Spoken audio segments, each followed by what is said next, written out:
Here we are again. I'm Fernanda, DeRose Meditation, and I have also here with us today Nuno, that's also a teacher and a founding member of DeRose Meditation. Hello, hello, Nuno. How are you?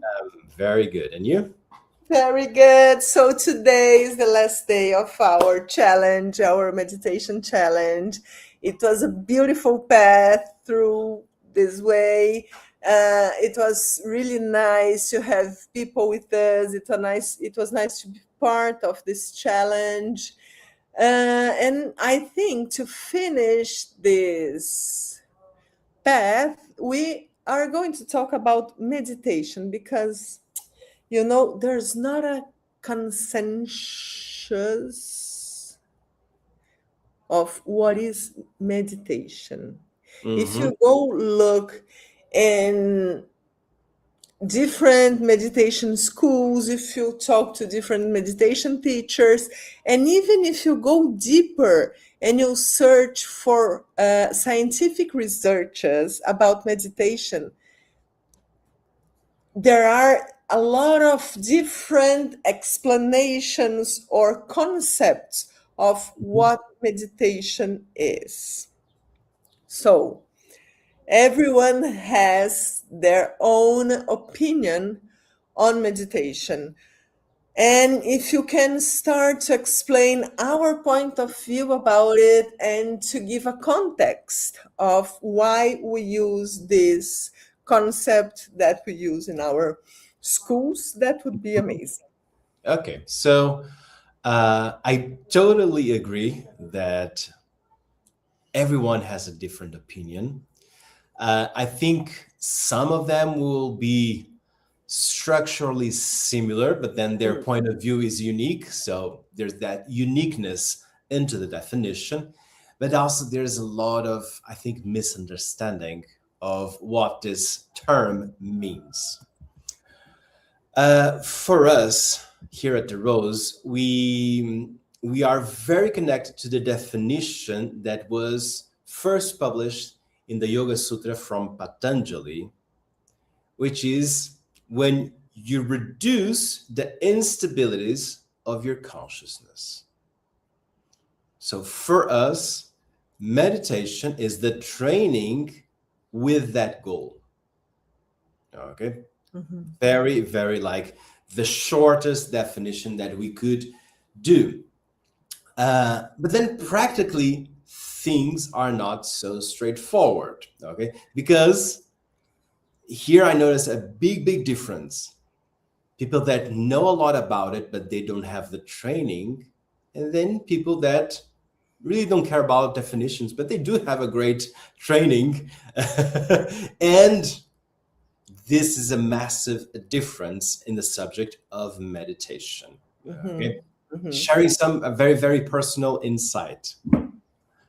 Uh, it kind of it is hard. I'll say hard to listen to someone saying, "I meditate every day." Mhm. It's curious, It is curious, okay? Because peculiar. people might use that expression as a short version of I train meditation every day, Mhm. which for us, it is more aligned with the way that we teach. I train meditation every day. I train meditation on my DeRose's classes, and so on. That will be more soft, okay?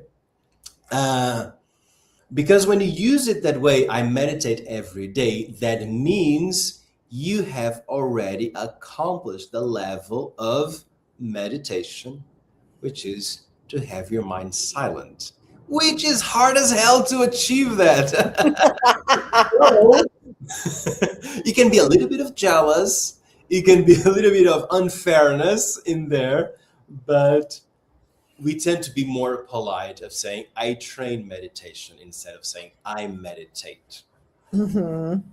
In just this sentence, there's a huge difference on our approach versus others. No, no. And talking about other approaches, it's very common if we go and search for meditation exercises in internet, YouTube, or even serious traditional yoga schools, Mm-hmm. they give some relaxation exercises, and they call it meditation. A lot of relaxation exercises that they call meditation, and a lot of breathing techniques that they call meditation. Why do they call it meditation? And if you can explain a little bit the reason why we don't put these exercises in the box of meditation exercises. Because Professor DeRose is the best. That will be my first answer. Okay. I really, really enjoy the way that he separates knowledge, but Mhm, in a very practical way. mhm, mhm, mhm, If mhm, your breathing is to amplify your breathing capacity or the effects of breathing within your body. If you are relaxing, it is to achieve a state of relaxation. And then when you read it that way, you say, of course. But then when you compare to other points of view, it is so confusing. Relax, mhm, quite popular to use it as body scan meditation. mhm, Okay. Another big confusion fit is mentalization. They use a mhm. story True. so people will visualize that story. And sometimes they call it also as guided meditation because they are guiding your mind to create several images. Mhm, Okay? mhm, I think the biggest confusion is because all of them are somehow mental related exercises. They mhm. think in the same bucket: breathing, relaxation, mentalization, abstraction of the senses, concentration or focus, meditation, Mindfulness. mindfulness, everything in the same bucket. And Professor DeRose did an amazing job of organizing that knowledge in a way that makes sense. Yeah, yeah. And the thing is, I can use the same exercise for I can use box breathing as an exercise to expand the capacity of my lungs. I can use box breathing to regulate my emotions. I can use box breathing just to focus a little bit more. Mhm, So, mhm, the mhm. exercise is one thing, the intention and the purpose is another. Okay. But Yeah. putting everything, mixing around and saying this is meditation, we kind of don't agree with that. We rather put it in separate buckets. Yeah, even though I understand why they do that, because it is going to change your state of consciousness. Of course, if you stop and you breathe, it is going to quiet down your mind. Hmm. But this is not the objective. If you're doing a breathing exercise and the objective is to expand your consciousness, then it's a meditation exercise. But if Hmm. the objective is to quiet down, to calm down, to expand your lungs capacity, to absorb more energy, whatever, this is not a meditation exercise. It's a Hmm. breathing exercise. Yeah. If you were doing a relaxation exercise and at the end you say, I think I almost felt asleep, you are losing consciousness. If you are losing consciousness, it's not an expansion of consciousness exercise. It's like Hmm. you are going the other way around. It's not bad. We do that in our classes. It's Hmm. really useful. It's good. It's important to know those techniques and to apply them. But in this case, the objective, it's not meditation. It's not to expand Hmm. your consciousness, uh, expansion of your consciousness. It's Yes. not this the objective. You're not seeking that. So it's not a meditation exercise. If you're Hmm. doing a mentalization, you're not doing meditation because meditation is something different. So it's important to understand that, Yes. right? Correct. Yeah. No, no, but even if you say, you know what, I am never gonna be able to achieve this hyper consciousness because I already practiced for more than 30 years and I never achieved this hyper consciousness state. Should I give up? No. Unless you're doing it in a forceful way. Okay. But if you're enjoying the journey, great. Just stay there. Okay. Just keep doing, even if you don't leave on the last exit of the train. I know that you use a lot of the of that expression, that mindfulness, meditation, hyper consciousness is like taking a train, but you decide in which station you want to leave. So that means probably you don't have time, or uh, you you don't want to leave on the last station. So you live in the mindfulness station, you live in the meditation station, but knowing that they are kind of pre-stages of an expansion of consciousness. Let's make it this easier to digest. If at the end of a class you feel that you know more about yourself than at the beginning of the class, you are building your self-knowledge. So you are expanding your self-awareness. If that happens, that means you are on the right track. Okay. Probably you won't find the last answer why you see in these philosophy books of meditation, of yoga, the really good ones. But you are on the way. Mhm, Meaning, mhm. if you compare your awareness, your self awareness, before your first class and then after your last class, if you feel an expansion, you're in the right way, in the right moment. Yeah, just keep going, keep going. Exactly, exactly. And I like to explain that you know if you are in the right way or not when you are aware of the time passing around you. Mhm, And I like to give the example of social media. If you are scrolling in social media, okay, I have 5 minutes. When you look, you're there for like 30 minutes and you didn't notice time passing mhm, because your awareness, your consciousness was low. You were almost sleeping. You know, when you sleep, if you have a good night sleep, you fall asleep, you wake up and said, "Oh my goodness, I already slept for 8 hours." mhm. You don't It have the looks like, perception of the amount of hours that you sleep. You don't. yeah, exactly. Or social media.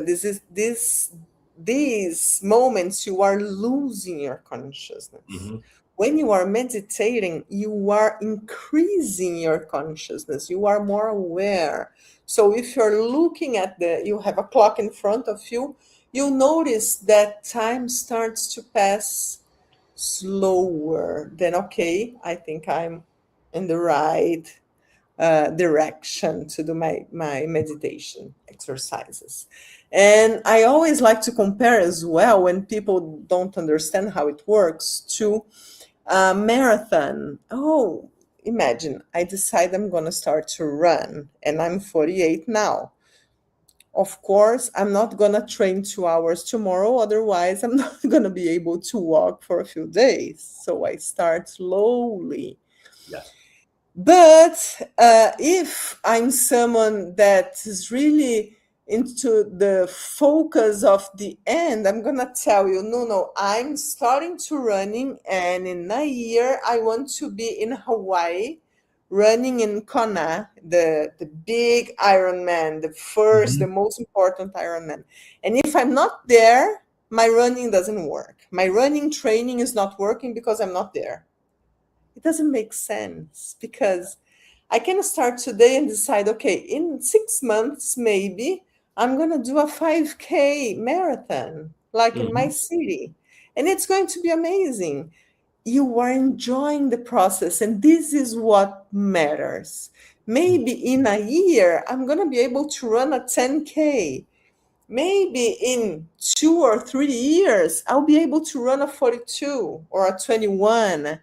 And then maybe one day I'm going to run a smaller Ironman somewhere here in Portugal. Yeah. And it's more than enough because I gained so much during this time that I decided to dedicate my hours to train. It's Hmm. the same thing. Even though you don't achieve this hyper consciousness, there are a lot of gains that are Hmm. going to be part of who you are, and they are already impressive, Correct. Correct. Yeah. right? So if you don't want to train your meditation for 4 hours a day, it's okay. It's not the only way to do meditation or to train or to be a meditation practitioner, right? I Correct. always like to tell the story that we had with Hamsaji. You were there if you Mhm. want to share. It's a Yes. Yes. beautiful story. It is a beautiful sharing of knowledge. Actually, that is wisdom more than knowledge. It is. It is.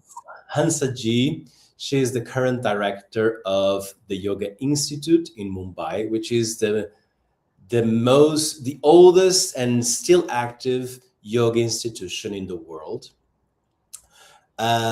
It was founded by Yogendra, and then his son, uh, once he passed, also directed, and then Hansa Ji, which was his wife, is now the current director.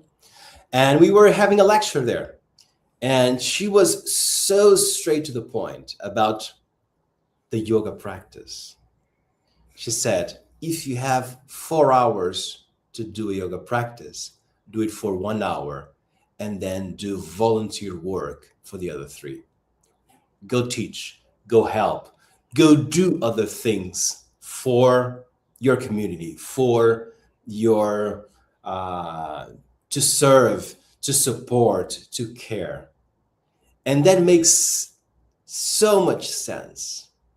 And she also added a few things like, oh, then the asanas, the body parts, if you feel that you need to improve a little bit of your flexibility, train your flexibility just until you feel that it's good. And then don't train it anymore. And it was about level things up, equalizing, creating kind of a pure balance of your body and your time that you Mm-hmm, dedicate to mm-hmm, practice. mm-hmm. And it was that was wisdom. That was so much knowledge in that example that I'm a fan. Since I think that was the expression when she told that, we said, oh, that was powerful. It And we was. believe the same. Okay, I rather have students attending one class a week. Is not the ideal, but is what is possible. So I'm there to support and to encourage to keep that rhythm. If they're able to double it to twice a week, perfect. If not, Wonderful. you need to do once a week, and so on. It's better to do little bits per week than not doing at all. Okay, Of so course. Of course. so that is my also my experience. Cool, cool. Okay, no, no. And I just heard that we have another challenge around the corner. So Surprise. next week, we're going to talk a little bit more about that. But before that, I want to tell you that sometimes some students come to us, since we are experienced teachers, me and Nuno and a lot of other teachers in our platform, and say, you know what? I've been training meditation. I'm doing these classes for 3 years, 4 years. And to be honest with you, the last 5 minutes, I'm just sitting thinking about life. I'm not Struggling. struggling. I'm not able to do these exercises. Like my mind doesn't want to get there. It's common. These things happen a lot. So come talk to us. Maybe we just should search for something different, something that appeals more to your mind. Like, I have a very active mind, and usually people that have active minds, it's harder to focus or to be aware for 5 minutes in just one thing. Mhm. So we have options, we have solutions. Come talk to us because we have a lot of experience and we can help you to find a good training for you, or at least to begin, and then it's going to be easier to go forward Mhm. in your meditation practice, right? Could we give a few examples if I can? Okay. So imagine that you are training your meditation with a geometric shape. That means you're going to sit with your legs crossed, back straight, close your eyes, and imagine a specific shape. No, no, it's too hard. Okay, I don't like this abstract kind of thing, so it's very hard. Okay, or it's hard to use colors. So don't use colors. Use the way that you can. Okay, you may feel free to simplify if you need. Okay, it worked. Oh, still doesn't work. So can you try with your favorite flower, for example, or with a candle, or let's see, a sunset, a sunrise? Oh, it worked. Good. Stay with that exercise. And so we have a huge possibilities. They do require a few elements, so they they cannot be too complex. They should not change, so it should be very kind of contained image. So your brain can build that image and then stay there. No, no, I can't imagine. I cannot even see the image of my father. Oh, okay. So let's give it a try with sounds. And then with sounds, we Yeah. also have a bunch of possibilities and so on. So that means we have many options. During our classes, we vary those options. Maybe you're lucky to, I'll give one suggestion and you are there doing the classes that, oh, it worked. Or sometimes, as you said, it's not working. Kind of bad luck. No worries. Sit in a one on one conversation. Let's try this. Let's try that. Give me your feedback. See Hmm. how it goes. And then, boom, probably going to find one that it's perfect for you. Yeah, okay. Yes, exactly, exactly. Anything else for today? No, no. No, that's it. Okay. Of course, since we are finishing the 30-day challenge, and if you just arrived, no problem at all. You can swipe back here on YouTube or on Instagram, and we have videos of exercises to do every week. So if you scroll back to 4 videos back, you're going to see me giving instructions for box breathing and then abstraction of the senses, concentration, then meditation. That was the 4 exercises that we did, one for each week. And feel free to start now if you like. And if you want more, I highly encourage you to join our 14 days free trial. And you give it a try with those same exercises with a live experience. 2 ways. The teacher will be seeing you, correcting you, and you're going to be amazing. All Mm-hmm. right? That's it. Yes. So Yeah. see you next week. We're gonna have a different challenge, and I hope to see you here in a week. Yeah. Meanwhile, have a mindful week. Have a mindful week. Bye bye. Bye bye.